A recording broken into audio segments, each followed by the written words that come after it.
문제 다 풀어보셨어요? 잘못된 거 있으면 이야기하세요. 사람이 하는 일이니까 잘못될 수도 있으니까. 그래서 해설 보고 문제 보시면 거의 다 풀 수는 있을 거예요. 해설을 자세하게 해놨으니까.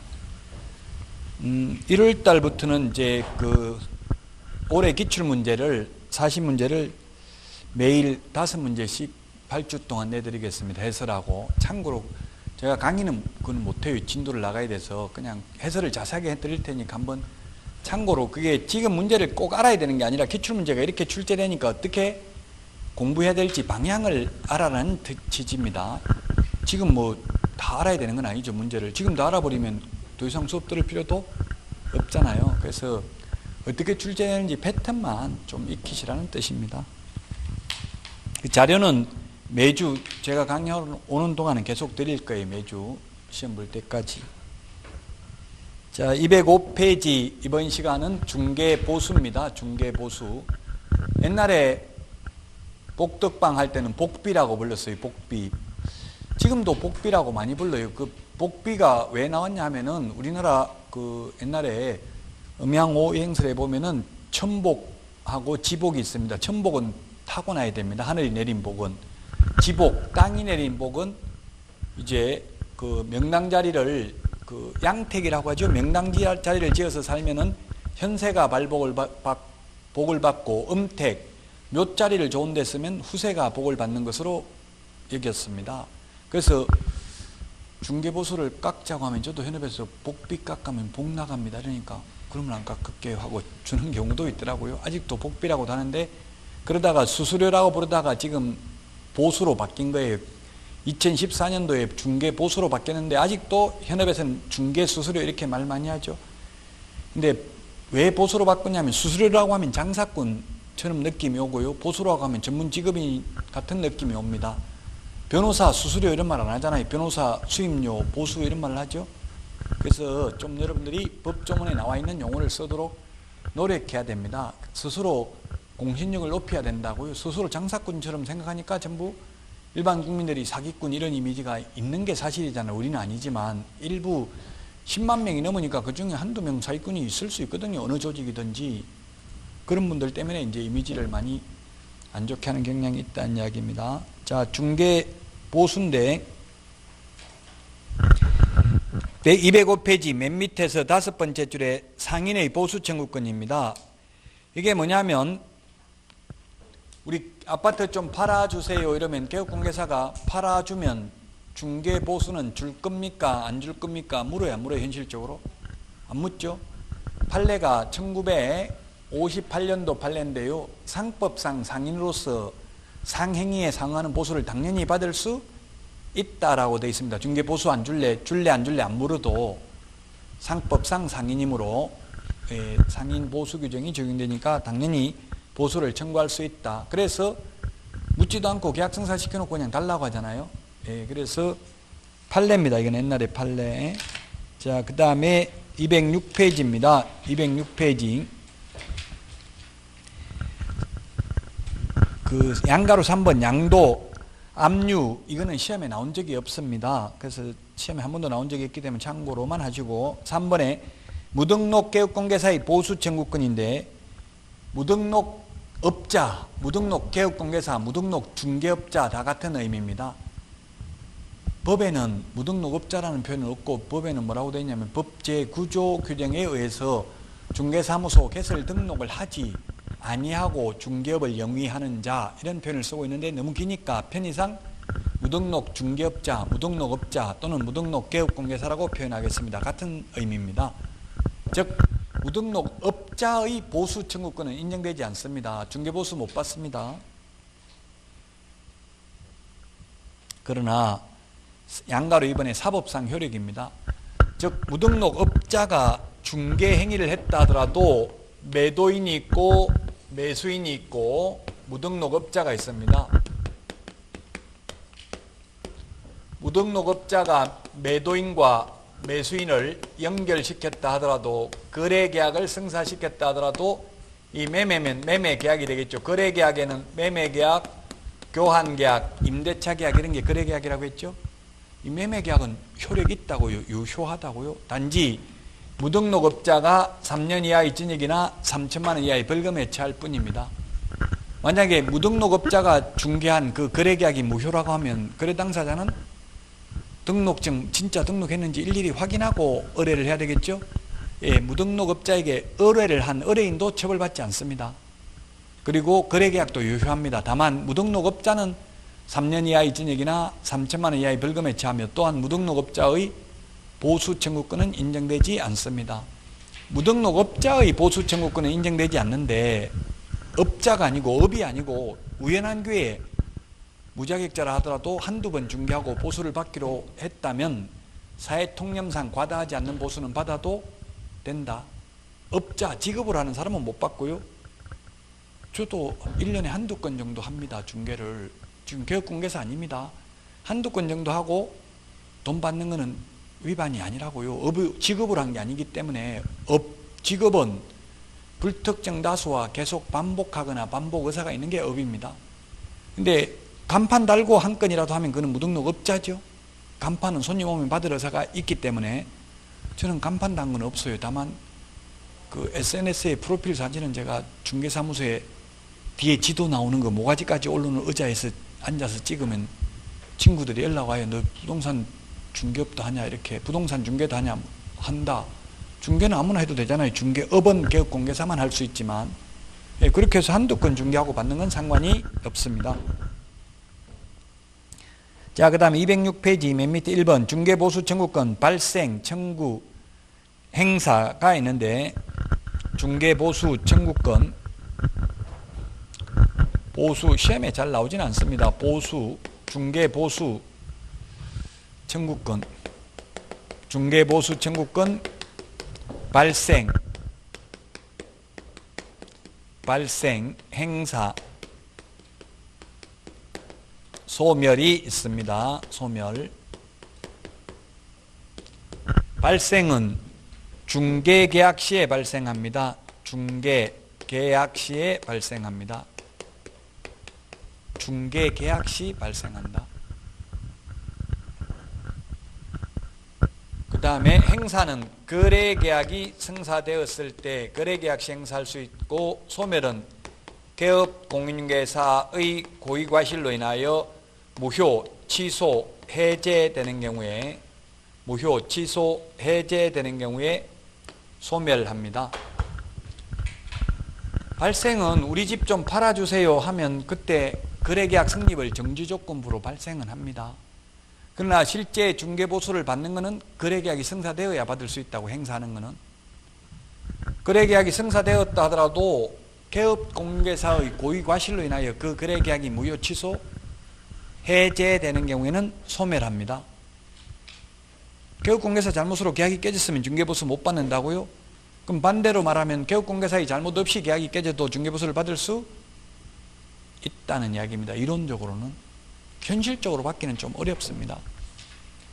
실제 이제 매도인이 이런 일이 있었습니다. 경기도 부천에서 40억짜리 건물을 팔고 계약금을 1,000만 원 받았나 봐요. 아마 뭐 정확한 사정은 제가 뒷이야기는 잘 안 들어봤는데 아마도 1,000만 원이 계약금인 것보다는 제 생각에는 오늘 1,000만 원 주고 나머지 계약금은 뭐 언제 주기로 했다. 아마 그렇게 했을 가능성이 높을 거예요. 제 생각에는. 어쨌든 현재 1,000만 원 받은 상태에서 뭐 보통 그렇게 할 수 있잖아요. 계약금 4억 적어놓고 오늘 1,000만 원 주고 나머지는 뭐 일주일 있다 준다 아니면 내일 은행에 입금시킨다 이렇게 할 수 있겠죠. 근데 집에 가서 40억에 샀다 이렇게 하니까 전부 다 그거 왜 샀냐, 지금 집값 내려가는데 갑자기 오늘 지금 오전에 계약했는데 오후에 가니까 지금 부동산 전체 1시에 발표하고 있어요. 그럼 또 그거 들어보면 충격적이거든. 이거 사가지고는 안 되겠다, 집값 내려가겠다 이런 생각이 들 거 아니에요.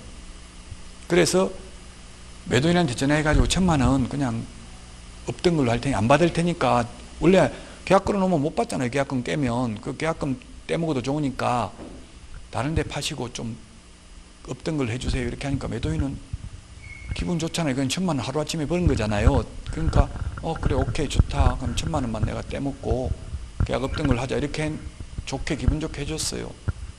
그런데 개업공개사가, 매도 측 개업공개사가 소송 제기한 거예요. 0.9% 중개보수 달라고 40억에.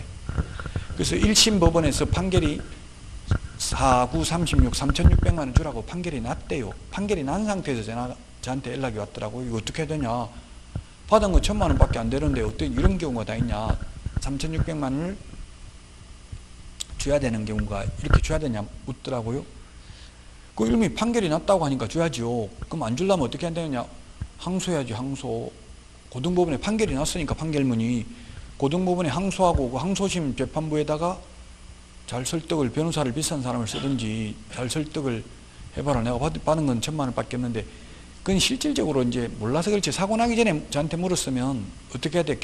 의뢰인은 개업공개사 핑계를 대야 돼. 네가 확인 설명을 똑바로 못해서 계약 깼다. 오히려 손해배상하라고 역으로 이렇게 공격이 최선의 방어라는 말이 있어요. 그렇게 해버리면 개업공개사가 싹싹 빈다고 제발 중개보수는 안 받을 테니까 이렇게 합의하자 이렇게 한다고요. 근데 가만히 이미 1심 판결 날 때까지 가만히 있다가 지금 와서 개업공개사 고의가실로 깨졌다. 이제 와서야 그렇게 하기는 좀 힘들겠죠. 그럼 여러분들이 만약에 의뢰인이라면 개업공개사 핑계 대야 되겠죠. 개업공개사 잘못돼가지고 깨가지고 오히려 손해배상 청구해야 된다. 이렇게 주장해야 될 것이고. 그래서 개업공개사들이 사실상 소송하기가 쉽지 않아요. 물건 얻어지면 무조건 한두 개는 설명 위반했을 가능성이 높거든요. 자기가 변심해 놓고도 개업공개사 핑계 댄다고 개업공개사 고의가실로 깨졌다. 저한테 물으면 묻는 사람한테 유리하게 대답할 수밖에 없어요. 의뢰인이 물으면 의뢰인한테 개업공개사 핑계 대고 계약 너 때문에 깼다 이렇게 주장하라고 할 수밖에 없고요. 솔직히 말하면 개업공개사님이 물으면 내 고의가실이 없다라고 주장할 수밖에 없는 거죠. 그래서 통상적으로 계약금을 사회통념상 사회적으로는 지금 10% 정도 걸잖아요. 법에는 10% 걸으라는 말은 없죠. 10% 정도 걸었다면 4억 걸었다면 중개보수 3,600만 원 줘도 남으니까 상관없잖아요. 그 1,000만 원만 계약금 걸었다 잘못하면 중개보수를 더 많이 물어내야 될 수도 있다는 이야기입니다.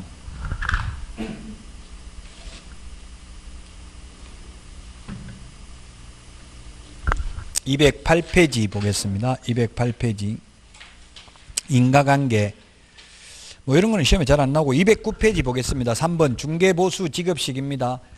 중개보수 지급시기는 첫 번째 줄에 당사자 약정입니다. 원칙 당사자 약정 동그라미 우리 책에 글씨체 진하게 해놨잖아요. 예외 아무 말이 없으면 약정을 할 때 약정이 없으면 거래 대금 지급이 완료된 날입니다. 옛날에는 이게 바뀌었어요. 2014년도에 7월 29일 날 바뀌었다고요. 시행령이. 그전에는 한 5년 됐는데요. 옛날에는 그냥 계약 성립되면 받을 수 있었어요. 계약만 성립되면. 근데 지금은 물론 지금도 계약 성립되었을 때 주기로 한다. 약속했으면 받아도 돼요. 근데 옛날에 계약 성립되면 받을 수 있다라고 돼 있을 때도 현실적으로는 거의 계약 잔금 치를 때 줬어요. 우리나라 관행이. 그 지금은 아무 말 없으면 잔금 치를 때 중개보수 준다는 이야기예요. 이게 시행령에 있는데 요런 거는 중요하죠. 원칙 당사자 약정 예외 거래계약 성립시가 아니라 대금 지급이 완료된 날, 즉 잔금 치를 때 중개보수를 준다. 아무 말이 없으면. 그 양가로 이번 시험에 나온 적이 없는데 공동중개하면 중개보수를 어떻게 받는지는 규정이 없습니다. 법에 규정이 없다고요. 그래서 현실적으로는 보통 보면 어떻게 합니까? 이게 그 공동중개를 하면 보통 공동중개를 어떻게 합니까? 주로 이제 공동중개를 이 정보망을 통해서 주로 공동중개를 하죠. 정보망을 통해서 개업공개사와 개업공개사가 정보를 교환하는 책인데 A 개업공개사에게 매도 의뢰를 하면 A 개업공개사가 매물을 정보망에 올리면 B 개업공개사는 매수 의뢰를 받아가지고 정보망에 들어가서 거래가 성사되면 통상적으로 아파트 같은 경우는 지금 우리나라 관행이 그냥 A 개업공개사는 매도인에게 그 다음에 B 개업공개사는 매수인에게 이렇게 받아요. 통상적으로 아파트의 경우에는. 근데 통매매, 건물 통매매 하는 경우는 어떻게 하냐면은 저는 제가 5천만 원, 건물주한테는 5천만 원 받기로 했어요. 통상적으로 큰 거 한 20억, 40억짜리 이게 다 가고 있잖아요. 통매매라고 하거든요. 통으로 파는 거. 통매매하면 보통 한 옛날에는 7천만 원, 5천만 원 이 정도 줬어요. 지금은 거의 법정보수만 주지만 옛날 관행을 말하는 거예요. 5천만 원 받고 여기는 매수인한테는 그냥 법정보수 0.9 받으면 한 2천만 원 정도 돼요. 미국이나 캐나다, 뉴질랜드, 호주 이런 외국 OECD 국가들은 중개보수를 매도인한테만 받아요. 매수인한테는 아예 안 받아요. 외국은. 우리나라는 양쪽에 쌍방으로부터 각각 받잖아요. 그래서 저 같은 경우는 어떻게 했냐면 매수인은 많이 안 주거든요. 아예 외국은 안 받는다고 매수인한테는. 그럼 이런 경우는 매수인이 있어야 이거 파는 거잖아요. 사실 매수인한테 어떻게 보면 막 비싸게 팔고 이렇게도 많거든요. 개업공개사들이 짜고. 그래서 이런 경우는 중개보수를 저 같은 경우는 이렇게 하기로 했어요. 5천, 2천 합하면 7천이잖아요. 그래가지고 나누기 2 해가지고 3,500씩 받기로. 그렇게 해도 돼요. 법에 정해진 게 없다고, 법에는. 이렇게 하기로 했어요. 그래서 저는 5천만 원 받았다고 하는데 매수처 개업공개사가 계약하는 날 당일날 와가지고 자꾸 2천만 원 깎아달라고 하는데 그냥 내 보수 안 받기로 하고 계약하기로 했다. 자기가 그렇게 정했대. 나한테 물어보지도 않고. 어떻게 할 거냐. 이거 안 그러면 계약 깨야 되는데 계약 깰 거냐. 아니면 그냥 나는 안 받고 2천만 원 받고 그냥 5천만 원 받아가 그거 가지고 2,500만 원씩 나누고 할래. 이렇게 묻더라고요. 해야 돼, 안 해야 돼요? 2,500이라도 받아야 되잖아요. 그래서 했어요, 저는. 근데 희한하게 저하고 공동경계 하는 사람은 맨날 못 받았대. 자기는 한 푼도. 받았는지 안 받았는지 그걸 갖다 제가 수사권이 있는 게 아니잖아요. 강제로 압수해가 수사할 수도 없고 그냥 알았다 하고 그냥 제 것만 받아가지고 2,500씩 나눠주고 이렇게 했어요. 그러니까 사고는 안 나더라고. 원하는 대로 다 해주면 의뢰인이고 공동경계 하는 사람들이고 제가 좀 손해보고 그냥 마음속으로는 저기 의심은 가지만 확실한 증거는 없잖아요. 받았는지 안 받았는지. 그럼 이제 여러분들 같으면 막 2년 전년 욕하면서 싸우고 해야 돼요. 싸우고 했다가 치열하게 투쟁했다가 또 오후에 언니 물건 있어 하고 또 전화하고 이렇게 할 수 있어야 되는데 저는 그게 잘 안 되더라고요. 한번 보기 싫으면 영원히 안 보고 그러니까 중개업하기 힘들어요. 이건 돌변할 수 있어야 돼. 영원한 적도 영원한 친구도 없어요. 금방 옆에 있는 사람하고 치고받고 싸우고 또 금방 공동중개하고 막 이렇게 해야 돼요. 그러니까 여러분들은 바로 개업하지 말고 취직해보고 적성에 맞는지 판단해보고 개업하시라고요. 적성이 안 맞을 수도 있어요. 자격증 따도. 그래서 우리나라에 지금 45만 명이 자격증을 따도 실제 개업한 사람은 10만 5천 명밖에 안 돼요. 4명 중에 1명만 개업돼 있어요. 자, 그 다음에 209페이지 맨 밑에 중개보수가 아닌 거 아까도 말했잖아요. 그 분양 대행하고 받는 보수 뭐 컨설팅하고 받는 수수료 이런 거는 중개보수가 아니니까 많이 받아도 상관없다. 이삿짐 센터 알선하고 받는 거는 중개보수 아니에요. 많이 받아도 상관없다. 210페이지 맨 위에서 네 번째 줄 권리금도 중개상물 아니죠? 권리금 알선하고 받는 돈은 중개보수 아니니까 역시 많이 받아도 상관없다. 그 다음에 중개보수 소멸 다 했습니다. 아까. 그 다음에 211페이지 양가로 3번 중개사무소 개설 등록 취소할 수 있습니다. 개설 등록을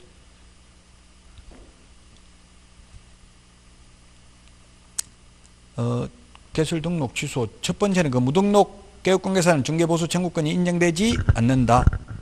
그 다음에 2번 중개 완성으로 부동산 거래계약이 체결된 경우에 등록이 취소된 경우 이미 성립된 계약 당사자 간의 계약에 의한 중도금, 잔금 지급 의무는 개업공개사의 등록 취소와 관계없이 계약 당사자 간에 기속되는 것으로 본다. 이 제목하고 조금 헷갈리게 되어 있는데 어쨌든 중개보수 초과해서 받으면 등록이 취소될 수 있습니다. 금지행위, 앞에 금지행위에서 했습니다. 근데 뭐 이미 계약할 때는 개업공개사 했는데 계약하고 나서 등록 취소돼도 이행 업무를 하더라도 그거는 무등록 중개업자로 처벌하지는 않는다는 얘기. 잔금 치를 때 이거 도와줄 수밖에 없잖아요. 계약할 때는 이미 개업공개사 했는데 계약하고 나서 등록이 취소될 수 있잖아요. 개업공개사가. 그래도 계속 그 잔금 치른 거 관여해도 상관이 없다는 이야기예요. 자, 그 다음에 212페이지 실비입니다. 실비. 실제 들어간 돈이 실비입니다. 실비. 앞에서 계약금 등의 반환 채무 이행보장제도와 관련된 실비가 있고요. 실비는 누구한테 받느냐 이게 중요해요. 우리 핵심 비교 정리 프린트 52번에 보시면 52번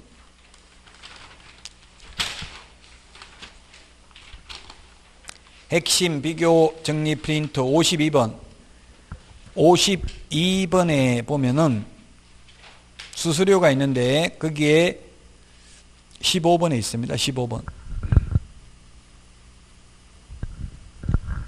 15번 밑줄 치십시오. 15번.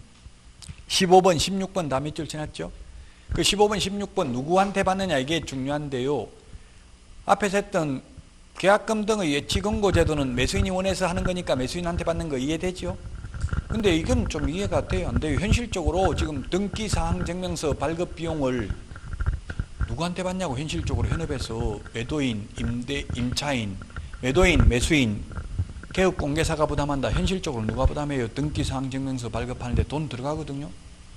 누가 부담하냐고 현실적으로. 현실적으로 매도인, 매수인한테 안 받죠. 현실적으로는. 근데 이론적으로는 매도인한테 받을 수 있어요. 임대인한테. 현실적으로는 수도권의 경우에는 법무사들이 대줍니다. 법무사들이. 수도권 외의 지역에서는 주로 개업공개사가 냅니다. 그 등기사항증명서 발급하는 데 들어가는 돈. 등기사항증명서 발급하는데 인터넷으로 열람하면 800원, 그 다음에 그 기계로 떼면 1000원, 그 다음에 사람한테 가서 떼면 1200원인가 그래요. 그 1200원인가 그렇다 이 말은 시험에 1200원이냐 1000원이냐 시험에 안 나온다는 얘기예요. 그러니까 저도 잘 몰라요 정확하게. 그 달라요. 돈은 어쨌든 떼는 돈이. 그런데 그 돈은 들어간다고 어쨌든. 그 누가 부담한다고요? 매도인, 임대인한테 받는 게 원칙이에요. 근데 현실은 그렇게 안 하기 때문에 이게 어렵다는 이야기. 현실에서 근무하는 분들은 다 떨어진다고. 이게 현실하고 너무 다르기 때문에. 그럼 왜 매도인이 내야 되냐? 등기사항증명서 발급하는 데 들어가는 돈 1000원, 비록 1000원이라도. 그 이유는 민법 판례에 의하면 매도인은 완전한 소유권을 넘겨주고 잔금을 받는 게 동시행 관계에 있어요. 그래서 민법 판례에 의하면 만약 10억짜리 아파트인데 가압류가 10만 원이 되어 있다 하더라도 그 10만 원 가압류를 말소해 주기 전에는 동시행 항변권을 행사해서 잔금 지급을 거절할 수 있어요. 가압류 다 말소해 주면 잔금 지급할게 이렇게 할 수 있다고요. 잔금 달라 해도 그걸 동시행 항변권 민법에서 행사할 수 있어요. 그럼 완전하게 깨끗하게 등기부 깨끗하게 만들어주고 잔금 받는 게 원칙이라고요. 그래서 매도인이 자 등기부 봐라 깨끗하다 이걸 스스로 입증해야 돼. 그래서 등기사항증명서 발급 비용을 매도인이 내야 된다고요. 이론적으로는. 현실은 매도인한테 안 받지만 현실적으로 돈 1000원 그거 받아놓으면 나중에 매도인이 중개보수 줄 때 잘 안 주려고 할 수도 있겠죠.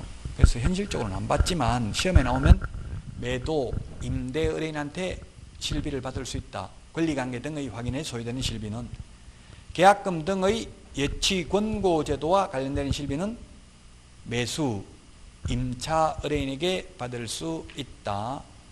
이 핵심 비교정리 프린트 계속 밑줄 치고 이것만 다 알면 80점 받는다 했어요. 핵심적인 내용은 프린트 2장에 다 압축되어 있습니다.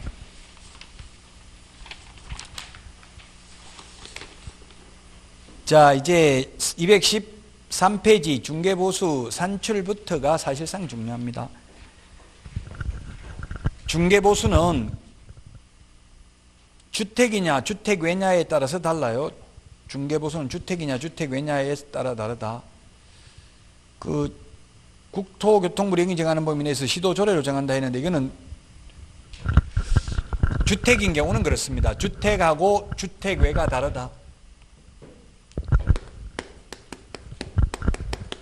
주택의 경우에는 국토교통부령이 정하는 범위 내에서 국토교통부령에 보면은 매매인 경우에는 0.9% 최대가, 임대차인 경우에는 최대가 0.8%입니다. 이 범위 내에서 다시 시도조례로 정합니다. 시도조례로 정한다는 말은 16개 시도조례가 다를 수도 있습니다. 이론적으로는.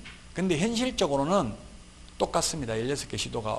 왜 똑같냐면 시도 의원들이 이런 조례를 만들 능력이 안 돼요. 그래서 국토교통부에서 조례 제정 준칙안이라고 해서 보내준 거예요. 이런 식으로 만들면 됩니다 하고 안을 보내준 거예요. 그러면 시도 의원들이 그냥 손만 들고 표결만 했기 때문에 그냥 그대로의 국토교통부에서 보낸 거하고 똑같아요. 그래서 전국 16개 시도가 현재는 똑같아요. 그래서 시험에는 시도 조례의 구체적 내용 뭐 0.4%냐 0.5%냐 이런 건 시험에 안 나와요. 마찬가지로 공법에서도 건폐율 용적률을 시군구 조례로 정하거든요. 그럼 시군구 250여 개 되는 시군구 조례가 다를 수도 있잖아요. 그게 시험에 낼 수는 없겠죠. 그 조례의 구체적 내용은 시험에 안 나오고 다만 시도 조례로 정한다. 이걸 시험에 시군구 조례로 정한다. 이렇게는 낼 수 있겠죠. 그렇게만 내지 구체적으로 시도조례가 어떻게 되어 있는지는 내지 않는다고요. 계산하는 문제가 한 문제 나오는데 계산할 때는 시도조례는 요율이 몇 %다 이걸 줘요, 예시를. 그러니까 굳이 암기할 필요는 없다는 얘기. 시도조례가 몇 %인지는. 이게 주택이고요. 그 다음에 주택외입니다. 주택외. 주택외의 경우에는 국토부령으로 정합니다. 주택외는 시도조례로 정하는 게 아니라 국토교통부령으로 정한다고요. 국토교통부령으로 정하는데 이 국토교통부령에 보면은 첫 번째 85제곱미터 이하, 85제곱미터 이하 주거용 오피스텔,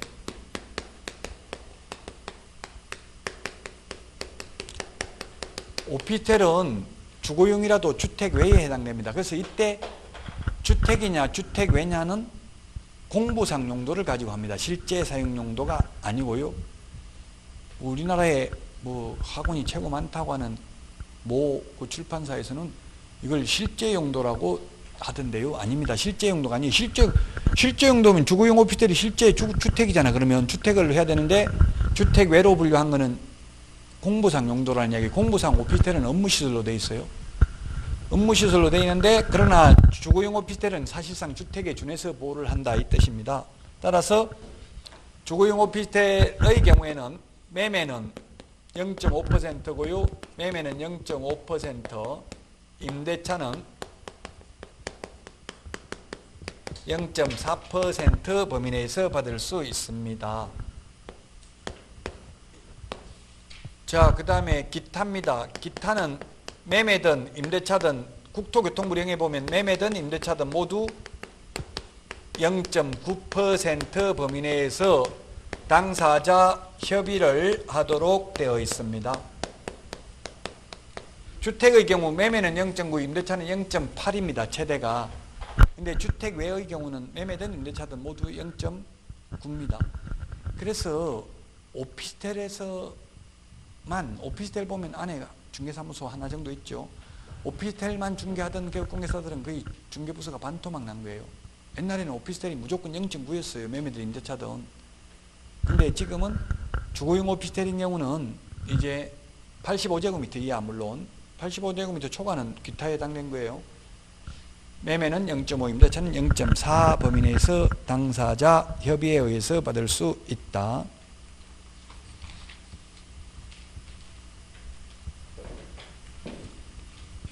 (215페이지에) 나와 있습니다. 215페이지 위에서 동그라미 3번에 보니까 주상 복합 용도인 경우 주택의 면적이 2분의 1 이상인 경우에 전부 주택에 대한 중개보수 규정을 적용합니다. 2분의 1 이상. 우리 핵심 비교 정리 프린트 56번 56번에 2분의 1, 3분의 1, 5분의 1 맨 밑에 있는 까만 별표에 10분의 1 되어 있습니까? 맨 밑에 까만 별표 10분의 1 안 돼 있으면 적어넣으세요. 돼 있어요? 안 돼 있어요? 프린트에. 돼 있어요?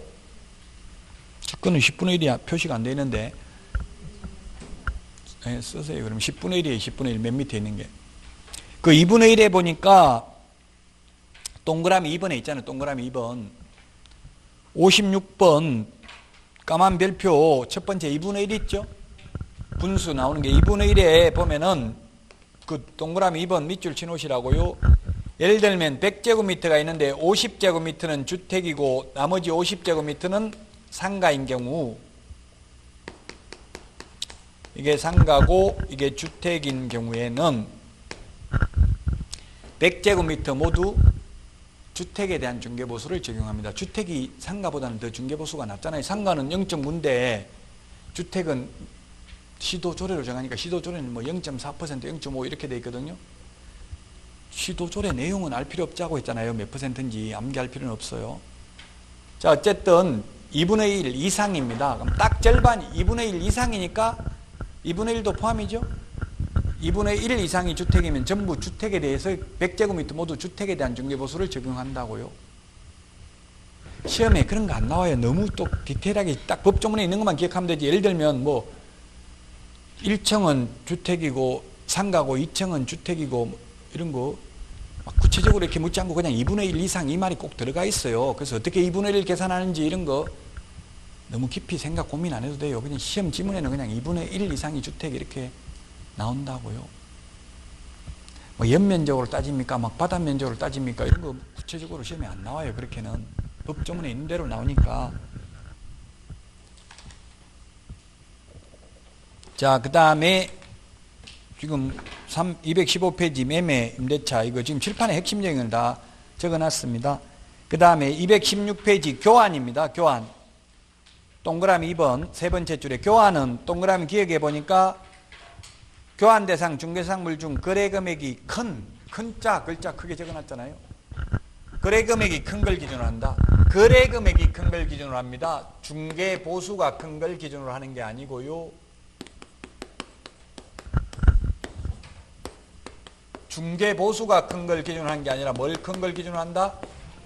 거래 금액이 큰 걸 기준으로 한다. 거래 금액 밑줄 치놓으세요. 거래 금액. 중개 보수가 큰 걸 기준으로 하는 게 아니라 거래 금액이 큰 걸 기준으로 한다. 자, 거래 금액. 자, 그러면 2억짜리 상가면 얼마예요? 최대 받는 게 0.9%라고 했잖아요. 0.9면 얼마지? 298, 180만 원입니다. 중개 보수가. 3억짜리 주택의 경우에는 매매인 경우 0.9% 범위 내에서 시도조례로 정한다고 했잖아요. 시도조례 암기할 필요 없는데 시도조례는 0.4%예요. 3억 이상은 0.4면 얼마에 120만 원이죠? 이게 왜 120만 원 나온지 암기할 필요 없다고요. 시험에 내면 3억 이상인 경우는 0.4%를 기준으로 계산하시오 이렇게 나온다고 시험 지문에. 그 0.4면 120만 원이에요. 그러면 중개보수가 큰 거는 2억짜리고 거래금액이 큰 거는 3억짜리죠. 그래서 120만 원씩을 쌍방으로부터 각각 받는다고 이걸 교환할 때는 중개보수가 큰 걸 기준으로 하는 게 아니라 거래금액이 큰 걸 기준으로 각각 받는다. 현실적으로 교환 거의 안 일어나요. 그냥 현실적인 거 빼고 그냥 시험에 나오면 이렇게밖에 안 나온다고. 거래금액이 큰다. 이게 포인트라고요. 216페이지 양가로 4번에 그 맨 밑에 있는 거 박스 이거 암기할 필요 있다 없다. 서울시 조례 기준이라고 돼 있잖아요. 그럼 서울시 조례는 암기해야 되고 부산시 조례는 암기 안 해도 됩니까? 시험에 안 나온다고. 16개 시도별로 다 다를 수도 있다. 이론적으로는. 그래서 이거는 X 해놓으세요. 216페이지 박스 두 개는 X. 그냥 안 봐도 된다고요. 맨날 떨어지는 수험생은 합격생과 수험생의 차이가 있어요. 공부하는 요령이. 수험생은 지금 몇 년째 하는 분들은 계속 시험에 안 나오는 거 사이드에 있는 것만 하는 거예요. 중요한 거 시험에 나오는 걸 하는 게 아니고요. 예, 그래서 60점만 받으면 되는 시험입니다. 사이드에 있는 거 할 필요 없습니다. 217페이지 중개보수의 산정기준.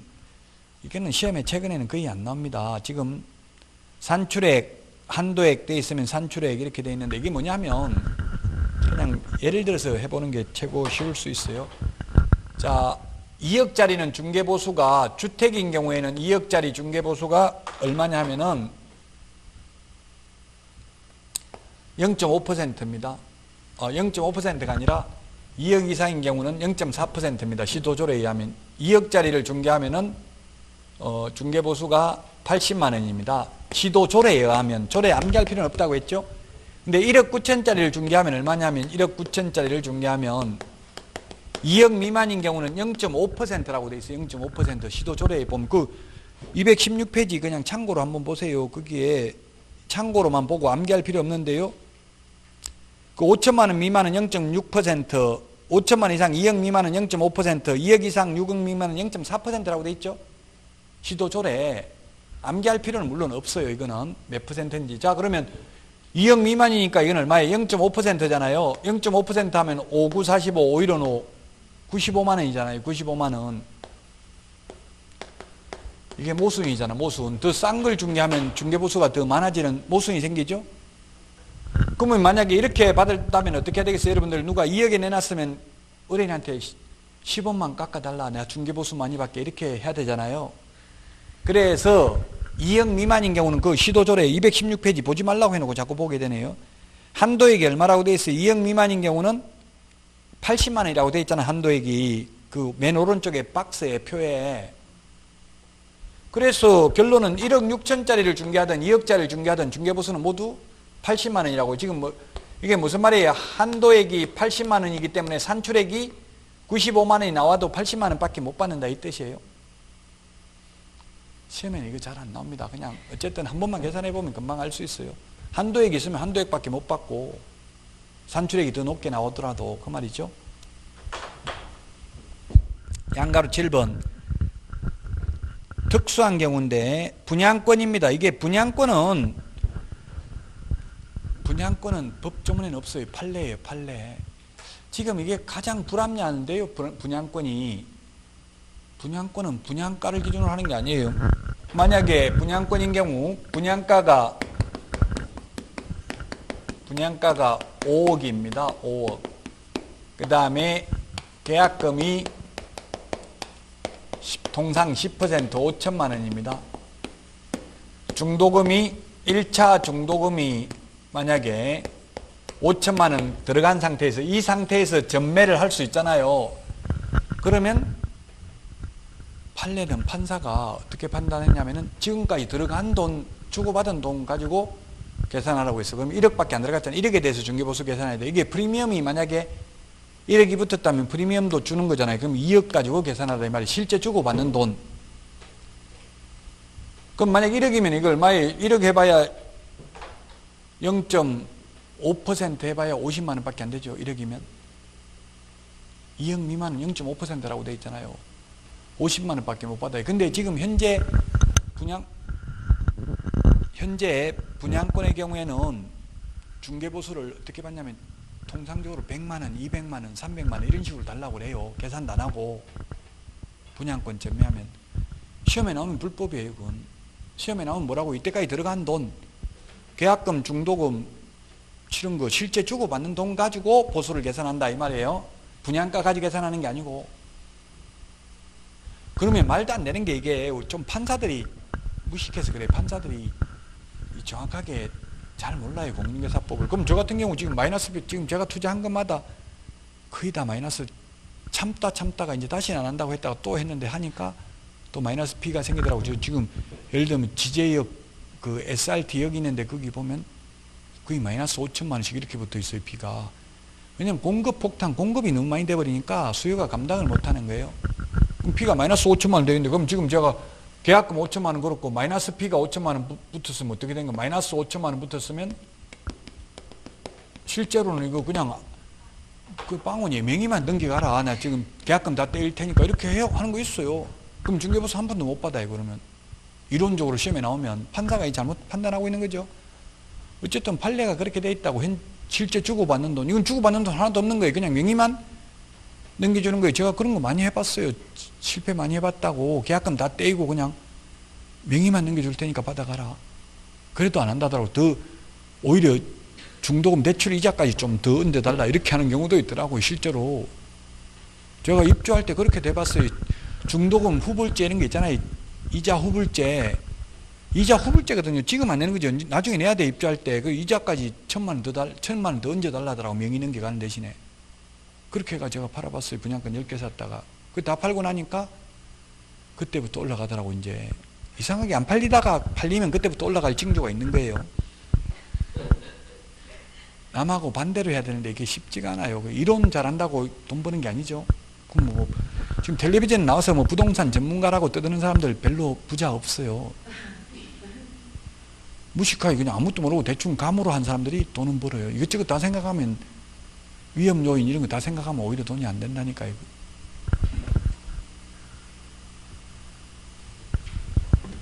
결론은 저도 가난하다는 이야기예요. 너무 이론을 많이 알아서 그래. 이론을 많이 알면 모가지가 길어서 슬픈 짐승이요 이런 시도 있던데 힘들어요. 너무 많이 아는 것도. 여러분들은 좀 그냥 아무 생각 앞뒤 째지 말고 이것저것 생각하지 말고 그냥 동물적 감각으로 하면 그게 잘 성공하는 경우가 많아요.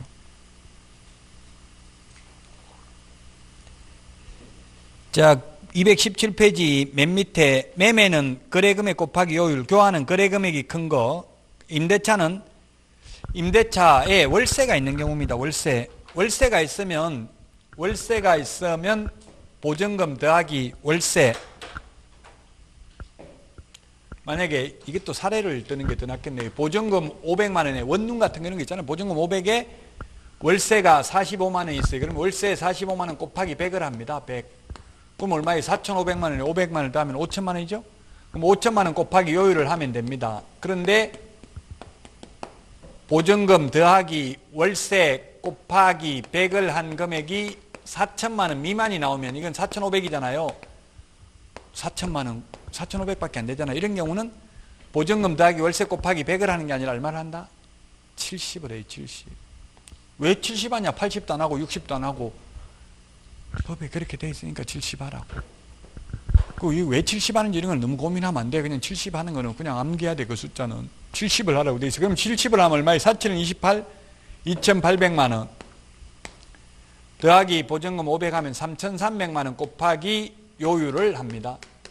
그러면 주택 외의 경우에는 0.9%잖아요. 그럼 0.9%를 곱하면 5천만 원은 5945, 45만 원인데 이거는 0.9를 곱하면 3927, 3927, 30만 원도 안 되고 20만 원 가까이 차이가 나요.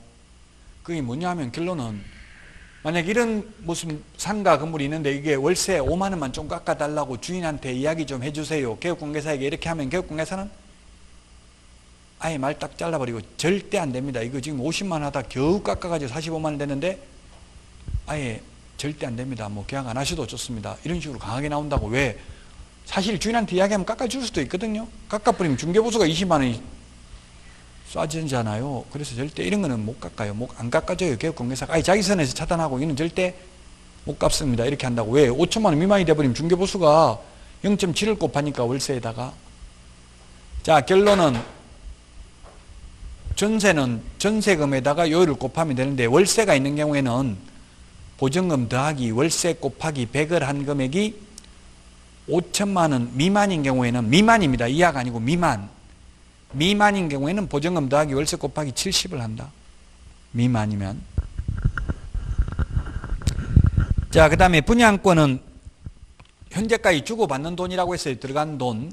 즉 분양가가 아니라 실제 주고받는 돈, 프리미엄도 포함한다 했어요. 그 제가 아까 이야기했잖아요. 예를 들어서 마이너스 P가 붙어버리면 그럼 실제 주고받는 돈 없으면 그럼 중개보수 한 푼도 못 받아요. 이론적으로는. 현실적으로는 말이 안 되죠. 판사가 그렇게 판결을 해버렸어요. 실제 주고받는 돈에다가 곱하기 요율을 해라. 그럼 이 판사도 맨날 프리미엄 플러스 프리미엄 붙은 것만 생각했죠. 마피. 지금 인터넷 치보면 마피. 한번 치보세요. 지제역 마피. 마피 마이너스 P다 이 말이에요. 마피 줄여서 마피라고 돼 있어요. 현업에 있는 분들 줄여서 말 많이 써요. 마피 많아요. 마이너스 P. 계약금만큼 마이너스 돼 있으면 한 푼도 못 받는 거예요. 중개보수 시험에 나오면. 자, 그 다음에 동일 3번 217페이지 동일 3번 이게 무슨 말이냐면 동일 3번이 무슨 말이냐면 동일한 중개사물에 대하여 동일 당사자 간의 매매를 포함한 둘 이상의 거래가 동일한 기회에 이루어지는 경우에는 매매에 대한 거래 금액만을 적용한다. 이게 뭐냐면 집 팔고 매도인이 매매하고 그 자리에 세입자로 눌러 사는 경우 임대차 계약을 체결하는 경우도 있죠. 이런 경우 있어요, 없어요? 저도 있었습니다. 제가 경기도 광주에 그냥 그 학원에 강의하러 갔다가 원장님이 그 미분양된 거 있다고 사라더라고요. 그게 아마 MGM을 한 500만 원 받은 것 같아요. 저 소개하고 한 500만 원씩 이렇게 주거든요. 그래서 그냥 즉흥적으로 그냥 아무 생각 없이 샀어요. 그때 가격도 쌌어요. 1억 얼마였지? 한 지금 거의 20년 전의 이야기예요. 1억 정도? 1억 정도 준 것 같네. 1억 천이나 이 정도. 35평인데 옛날에 35평도 있었어요. 옛날에 분양평수 35평이라도 다 전용 면적은 85제곱미터 25.4평입니까? 25.7평인가 평수로. 그건 다 똑같아요. 전용 면적은 사실. 그 35평을 1억 정도 지금 기억도 안 나고 기억하고 싶지 않아요. 1억 정도 주고 들어갔는데 7년 만에 팔렸어요. 7년 만에 1억 8천인가 팔렸어요. 1억 8천 7년 동안. 근데 뭐 한 몇천만 원 남았어요. 서류상은. 근데 실제로는 제가 대출 받아가지고 이자 들어간 게 7년 동안 대출 받았기 때문에 돈 하나도 없이 그때 그 돈 1,000만 원인가 가지고 분양받았거든요. 그 나머지 다 대출이에요. 그러면 그 대출이 뭐 한 8천만 원 이렇게 돼가지고 대출 이자가 7년 동안 낸 거 따지면 거의 남는 게 없더라고요. 그 얼마나, 그런데 지금 팔아야 되는 게 지금 또 겁도 없이 저도 무슨 생각을 했는지 그때만 해도 젊어서 그런지 또 제가 3번에 44평짜리를 분양을 받아놨어요. 그것도 돈 1,000만 원 가지고 또 4억 넘는 걸 분양받았어요. 그 당시 분양가가 돈 1,000만 원 가지고 제 돈은. 그 이제 입주를 할 때가 다 됐고 이걸 안 팔리면 꼴찌가 아파요. 근데 아무 생각 없이 분양을 받아서 팔릴지 안 팔지도 모르는데. 근데 마치 입주 3개월 전에 이게 팔렸어요. 경기도 광주에 있는 게 1억 7천에. 얼마나 기뻤겠어요. 그래서 제가 얼마든지 월세 줄 테니까 3개월만 좀 더 살자 팔고 입주하는 날 우리가 또 3개월 살기도 애매하잖아요. 그러니까 매도인이 그렇게 하라더라고. 뭐 그러면 그렇게 하라 해서 그렇게 계약서를 썼어요. 그런데 저한테 배운 개업공개사가 중개를 했거든요. 저한테 수업 들었던 분이 작업을 한 것 같아. 그래가지고 매도인이 돌변하더라고. 작업을 한 거는 왜 작업했겠어요. 제가 팔고 그 자리에서 눌러서 하면 이게 임대차에 대한 중개보수는 못 받는다고. 집 팔고 그 자리에 세입자에 눌러서 하면 매매 계약도 일어나고 임대차 계약도 일어났잖아요. 동시에. 동일 3번 들어간다고 했죠. 동일한 중개상물, 동일 당사자, 동일한 기회, 동일 3번. 그게 동일 3번이에요. 동일한 중개상물, 동일 당사자, 동일한 기회. 그게 뭐냐면 쉽게 말하면 집 팔고 그 자리에 세입자를 눌러서 하는 경우예요. 이거는 매매에 대한 중개보수밖에 못 받아요. 그러니까 개업공개사가 작업을 했더라고요. 그러니까 갑자기 매도인이 우리 아들이 군대 갔다 와서 살아야 돼서 안 되겠다. 하기 싫으면 계약 깨야지 뭐 어쩔 수 없지 않냐 이러더라고요. 그 개업공개사가 제가 무조건 팔아야 되는 걸 알잖아요. 지금 입주해야 된다는 거 아니까 그렇게 작업을 했더라고요. 그래서 할 수 없이 또 을미그잡기먹기로 그대로 해주고 저는 모텔방을 전전하면서 3개월 동안 짐은 이삿짐 센터에 맡겨놓으니까 하루에 보관료 5,000원씩 달라 하더라고요. 5,000원인가 뭐 그때 달라 하더라고요. 얼마씩. 그래서 제가 아는 사람한테는 다시는 이제 중개 의뢰를 저한테 배웠던 분한테는 잘 안 해요. 오히려 아는 사람이 뒤통수 치고 사기치는 게 더 많아. 오히려 보험도 아는 사람한테 들면 뭐 주지도 않아. 봉사품도. 모르는 사람한테 들으면 뭐 주고 이런다니까요. 그런 거 다 몰라도 되고 결론은 동일 3번, 동일한 중개상물, 동일 당사자, 동일한 기회에 그건 쉽게 말하면 집 팔고 그 자리에 세입자를 눌러 사는 경우 그것만 말하는 거예요. 그거는 매매에 대한 것밖에 못 받는다고. 임대차도 일어났지만 임대차에 대한 보수는 못 받는다고요. 그러니까 여러분들도 작업을 하는 게 좋겠죠. 이 사람한테 그대로 살게 하는 것보다 다른 세입자 들이는 게 좋습니다. 이거는 싸게 팔아가지고 아무 불만 있어가지고 집 다 부술지도 모릅니다. 예를 들면 이런 식으로 작업을 하는 것 같더라고요. 그럼 새로운 세입자 들어오면은 또 임대차에 대한 보수도 받을 수 있잖아요. 개업공개사가. 이런 거에 적성에 맞는지를 테스트 해보시라고 시험 합격하고 나면.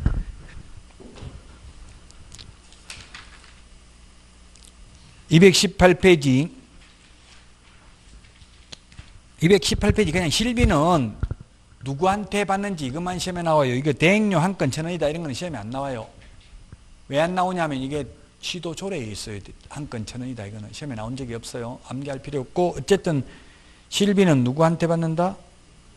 매도 임대 의뢰인한테 받는다. 매도 임대 의뢰인에게. 그 계산하는 사례는 뭐 여러분들이 참고로 보시면 되겠죠. 계산하는 사례는. 자, 그래서 224페이지까지 했습니다. 224페이지까지.